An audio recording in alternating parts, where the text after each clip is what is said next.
What is going on, Solo fam? My name is John Solo, and this is Messed Up Origins, the show where I break down the incredibly shocking and disturbing backstories behind some of your favorite childhood fairy tales. We're more than 2 weeks into the month of October, and that means a few things. First, my birthday is coming up, and so is Weird Al's, Ryan Reynolds, and Pele's. I guess that great men are born on October 23rd, with Assad Khalid being the exception. Second, it's the month of spookiness and horror, and I want to get into the spirit of the season. So for the rest of October, I'm making a point to cover the most horrifying origin stories I can find, and that starts with today's episode. We are going to look at the truly disturbing fables that inspired one of the most famous fairy tales in the history of human existence, Little Red Riding Hood. Similar to last week's episode about Goldilocks and the Three Bears, we're actually covering multiple stories today, because Red Riding Hood has been around a lot longer than you think, and her story has evolved over time. And to avoid sounding redundant, for the first time ever on Messed Up Origins, we are actually going to skip the recap of the modern story. Now, don't get used to this being a thing. The reason I like to recap the stories is because I want you guys to have the modern versions fresh in your head. It makes it easier for me to draw comparisons and highlight the ways these stories differ. The problem is, the Red Riding Hood story doesn't really have a single modern version that everyone knows. It's been adapted and parodied across countless movies and TV shows, including Disney's Silly Symphonies, but that was more about finding a way to include the ever so popular Three Little Pigs into another short, and it actually plays out pretty similar to the classic versions we're talking about anyways. Even though today's stories are all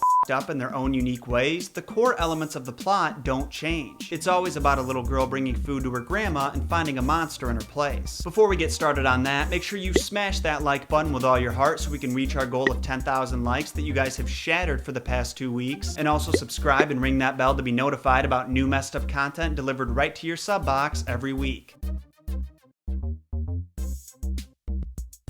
So let's start with the most recent of the origin stories, the one written by the Grimm Brothers in 1856. This is probably the best known version for modern audiences. It starts by introducing us to a beautiful little girl named Red Riding Hood, who got that nickname because her grandma made her a red velvet cap when she was little, and it suited her so well she insisted on wearing it all the time. One day Riding Hood's mother tells her that grandma's sick and to bring her some cake and a bottle of wine to make her feel better. Interesting remedy. I'm curious to see what kinds of illnesses can be cured by eating cake and drinking wine. Red's mother gives her specific instructions about the delivery. Set out before it gets hot, and when you are going, walk nicely and quietly and do not run off the path, or you may fall and break the bottle, and then your grandmother will get nothing. And when you go into her room, don't forget to say good morning, and don't peep into every corner before you do it. Nag much? Red's grandma lived deep in the woods, where there was as much beauty as there was danger. That danger manifests itself in the form of the big bad wolf who Red Riding Hood runs into on her journey. Now remember, Red is an innocent little girl, I would say 7 at the absolute oldest, so she doesn't quite understand how much of a threat that wolf is. He asks her how she's doing, what she's up to, and where she's headed, and the little girl answers honestly. Maybe a little too honestly. She not only says that she's bringing food to her sick grandma, she also says exactly where her grandma lives. A good quarter of a league farther on in the wood. Her house stands under the 3 large oak trees, and the nut trees are just below. The wolf thought Red looked delicious, but he knew if he played his cards right, he could snag both her and her grandma, so he came up with a plan to distract her. He tells Riding Hood to look around the beautiful forest and appreciate her surroundings. Listen to the birds chirping, smell the beautiful flowers, and even pick a few if she wants. The girl reasons it would be nice to bring her grandma some flowers, so she does exactly what her mother warned her not to and leaves the path to go pick some. Only every time she plucks one, she sees a more beautiful flower just a little bit further away, and before you know it, she's wandered completely astray. Meanwhile, the wolf is running to grandma's house as fast as he can. He impersonates Red Riding Hood so grandma would let him in, and as soon as that door's open, he gobbles her right up. Then he put on her nightgown and cap, shut the curtains, and laid in bed waiting for Red to get there. When she shows up a few minutes later, she notices right away that something is off because grandma's door is wide open. When she goes inside, she pulls back the curtains to see grandma lying in bed with her cap pulled over her face, looking very strange. Here's where that classic dialogue comes in. Riding Hood says, "Grandmother, what big ears you have," and the imposter says, "The better to hear you with, my child." Red also points out her grandma's rather large eyes and hands, but apparently those are just for seeing and hugging. Now that terrible big mouth, that's for eating, and Riding Hood learns this when she points it out to the big bad wolf, and he responds by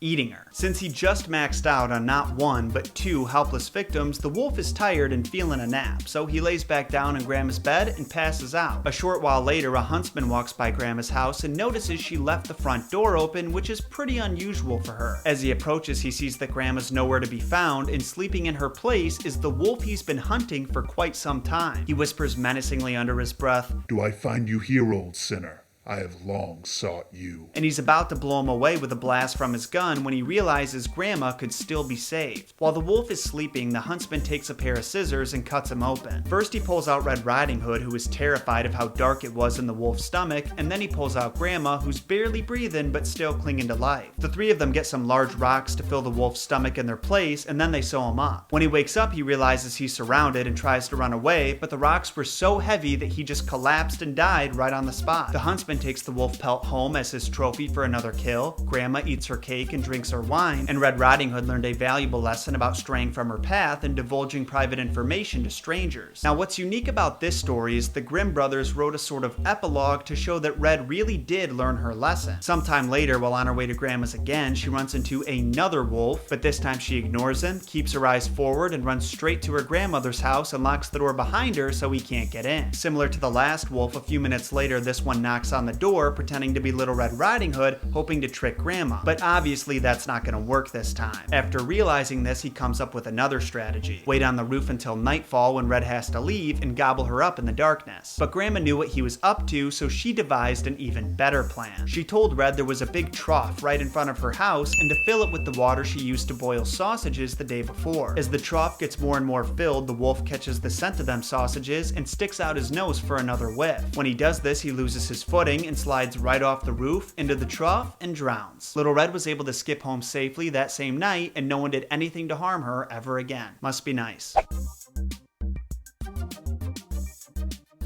Now that was how the Brothers Grimm decided to tell the story of Little Red Riding Hood, and while it's pretty similar to the first official version by Charles Perrault, which we're talking about next, it's got a few distinct differences. Firstly, in Perrault's story, which was published in 1697 in a book called Tales and Stories of the Past with Morals, Tales of Mother Goose, Red Riding Hood's mother is much less naggy and doesn't give her as specific instructions for how to get to Grandma's house, nor does she warn her to stay on the path. Also, instead of bringing her sick grandma a cake and some wine, she's bringing her a piece of cake and a little pot of butter. I don't know what kind of diets these people were on, but I understand why their lifespans were so short. Unlike the Grimm story where the wolf tricks Red into straying from the path, in this one she does it on her own by chasing butterflies and picking flowers. Eventually on her journey she runs into the wolf, and the only thing that stops him from eating her right there is the woodcutters watching from nearby. But it's a good thing he was patient, because like last time, Red spills the beans on what she's doing and where her grandma lives, so he sends her on a roundabout way while he takes a shortcut. He races to her grandma's, eats her up real quick because apparently he hadn't eaten in 3 days, and when Red shows up, he tells her to come in. Instead of disguising himself as Grandma, he's pulled the curtain shut so it's mostly dark inside, and he hides under the covers so Red can't see him. While impersonating Grandma, he tells her to put the food on the stool, take off her clothes, and join him in bed. You heard that right, by the way. He did tell her to take off her clothes, but don't ask me why. She gets into bed with him, and here's where that classic exchange makes another appearance. She questions why her grandma has such big arms, legs, ears, and eyes, and then learns the hard way what those big teeth were for. The wolf eats Red Riding Hood in one swift motion, and the story's over. Seriously. Initially, audiences responded to this ending the same way I did, and I would imagine how you did as well, by asking,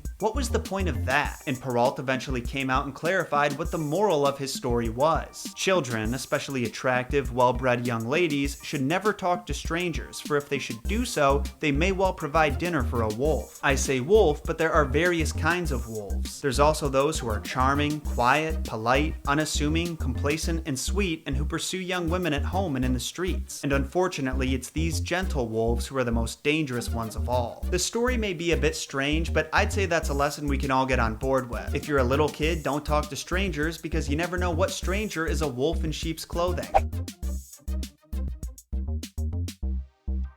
Perrault story is an interesting one, but the legend of Riding Hood goes back even farther than 1697. If you dig a little deeper, you can find another fable with an awfully similar plot called the False Grandmother, which can be traced back to 10th century Italy. There it was called La Quinta Nonna, and the antagonist actually wasn't a wolf. Depending on the version you read, he could either be a werewolf or a female ogre, apparently called an ogress. In this edition, Red Riding Hood also doesn't have a name. She's referred to as Little Girl throughout the story. And instead of bringing cake or wine or butter to her sick grandma, she brings a hot loaf of bread and some milk to her grandma, who apparently just needed some milk and bread. Didn't have groceries. We've all been there. On her way over, the girl comes to a fork in the road where either a werewolf or ogress is waiting for her. The monster already seems to know where grandma lives, so instead of interrogating the little girl, it simply tells her to take Needles Road while it takes Pins Road. Get it? Pins and needles? Well, it turns out those roads actually contain what their names infer. So while the little girl spends time picking up literal needles on Needles Road, the monster goes to grandma's house, eats her, and then puts a chunk of her flesh and a bottle of her blood in the pantry. We don't know how the monster disguised itself this time around, but we do know that when the little girl got to her grandma's house, she didn't realize it was an imposter. And as a result, something disgusting happens. Probably the most grotesque thing we've ever discussed on this show. Under the orders of the monster, the little girl goes to the pantry, drops off the milk and bread, and then takes the slab of meat and bottle of wine from off the shelf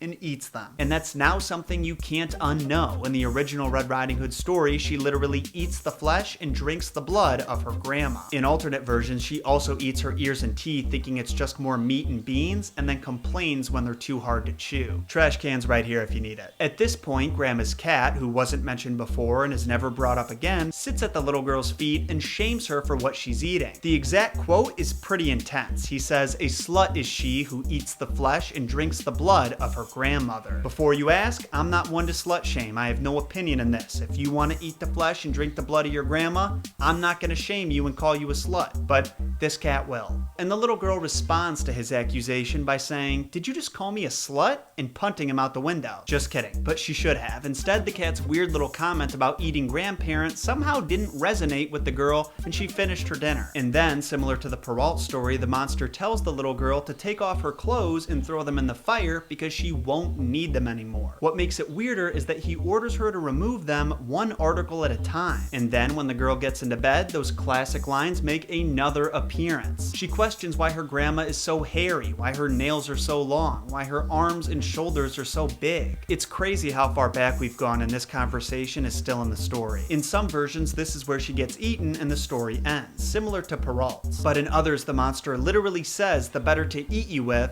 and nothing happens. Instead, at this moment, the girl realizes that whoever she's laying in bed with has a tail, and there's no way her grandma could have a tail. So she comes up with a plan to escape right on the spot. She tells the monster she has to go to the bathroom, and it tells her to just go in the bed, which is disgusting. Pee-soaked bed aside, you're planning on eating this girl. Do you really want her covered in pee? Well, it turns out that she thinks that's weird too, and insists that she be allowed outside. So the monster let her go, but he tied a rope around her ankle so he could yank her back. Remember, in his mind, he's still fooling her, so he can't risk escorting her outside, her seeing what he is, and then running away. She's a smart one though, so when she gets outside, she ties the rope around a tree and starts running home. After a minute or so goes by, the monster starts getting annoyed, and when he tries pulling back the girl, he realizes she's no longer attached. He springs out of bed and chases after her as fast as he can, but he only catches up in time to see her make it safely to her house, and that's how the story ends. So those were the three most popular versions of the Little Red Riding Hood fable. Just a refresher, the Grimm Brothers came out in 1856, Perrault's was published in 1697, and the last one can be traced back as a folktale to the 10th century. Supposedly, the story was traded among French peasants around that time period, and it slowly made its way to Italy. But it doesn't stop there. Cultural anthropologists have found versions of Little Red Riding Hood dating back almost 3,000 years to ancient Greece. That version was attributed to the famous writer Aesop. I tried to find which of Aesop's fables was the most similar to it so I could share it with you guys, and I read at least 25 of Aesop's writings with the word wolf in the title, and none of them were even close, so I don't know which one the anthropologists were referring to. Another version we didn't cover was called the Tiger Grandma or Grand Aunt Tigress, and it can be traced back all the way to China during the Qing Dynasty. The reason I didn't want to go in depth on that one is it plays out exactly like all the other stories we covered, but replaces the wolf with a tiger. Don't get me wrong, it's a pretty cool switch, but not one worth going over in detail. So tell me, Solo fam, what did you think of Riding Hood's origin stories? Were they as dark as you were hoping? If not, you're probably a psychopath, because it doesn't get much darker than a little girl being tricked into eating her grandma's remains. Except for the ending of Fox and the Hound, that is. That was on another level. Let me know your thoughts in the comments down below. What story was your favorite? Like always, if you enjoyed this episode of Messed Up Origins, make a point to smash that like button with all your heart so we can reach our goal of 10,000 likes and keep our family growing. Also, don't forget to subscribe and ring that bell to join the notification fam and receive alerts whenever new messed up content gets delivered to your sub box. If you want to stay updated on the Messed Up Origins series, what projects I'm working on next, or if you just want to say hey, you can follow me on social media. I got the handles right in front of you and links down below. Until next time, Solo fam, my name is John Solo, and remember,